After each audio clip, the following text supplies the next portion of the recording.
A new space race seems to be heating up. The U.S. and China not just competing for influence here on Earth, but now for dominance far beyond it.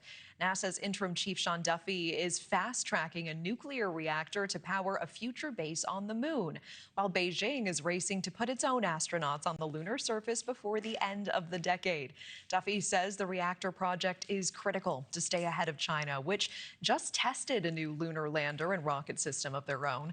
Experts warning that Beijing could beat the U.S. back to the moon, a symbolic and strategic shift that could reshape global power.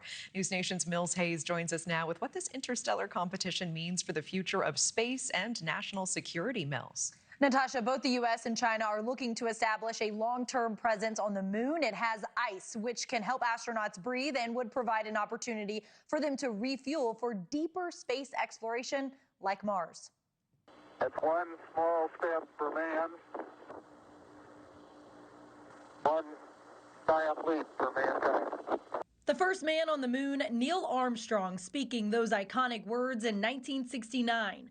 Just 3 years later, NASA's Apollo lunar missions would come to an end. No human has walked the moon's surface in over 5 decades. There was a time where people would say that if you control the sea, you control the world. I think in the future, he who controls space controls the world. Acting NASA Administrator Sean Duffy says they're still planning the Artemis 3 moon landing sometime by mid-2027, racing to beat the Chinese, who hope to send its first astronauts to the moon by 2030. We were there 55 years ago plus, but we're trying to go back, and it looks like there's a real question as to whether we, our consortium from the West, will get to the moon before the Chinese put their taikonauts up there first. And it's a real race for geopolitical dominance of the moon. Former NASA astronaut Tom Jones spent over 53 days in space on 4 different space shuttle flights. What I worry about is that the Chinese goal beyond 2030, when they first get people there, is to perhaps dominate the resources on the moon and say this is a keep out zone. One way they might do that is to say we have a nuclear power source here on the moon and the radiation is hazardous, so you can't come within 50 miles of where we've sited this. Earlier this month, Duffy announced plans to put a nuclear reactor on the moon by 2030, 5 years ahead of China's goal of 2035.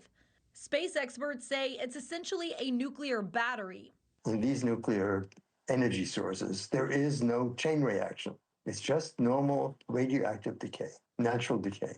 And this is why they can be powered for such a long time. A nuclear reactor would support a permanent base on the moon, a game changer for making Mars missions sustainable. These Chinese companies are private, but they're all partners with the Chinese Communist Party. So they're assured of making money from the Chinese government. And I don't think they have the vibrant entrepreneurial spirit that we have here in the commercial sector in the U.S. for space. Former NASA astronaut Tom Jones told me that NASA really needs the financial support now, a growing budget rather than the proposed cuts the White House has floated. But NASA Acting Administrator Sean Duffy says big budgets and a big staff doesn't mean you're more productive, pushing the agency to do more with less. Natasha. Yeah, appreciate you tracking this. I'm Mills Hayes with that report tonight. Thank you. Thank you for watching. Subscribe below and download our NewsNation app right now on your phone, and you will get fact-based, unbiased news for all Americans.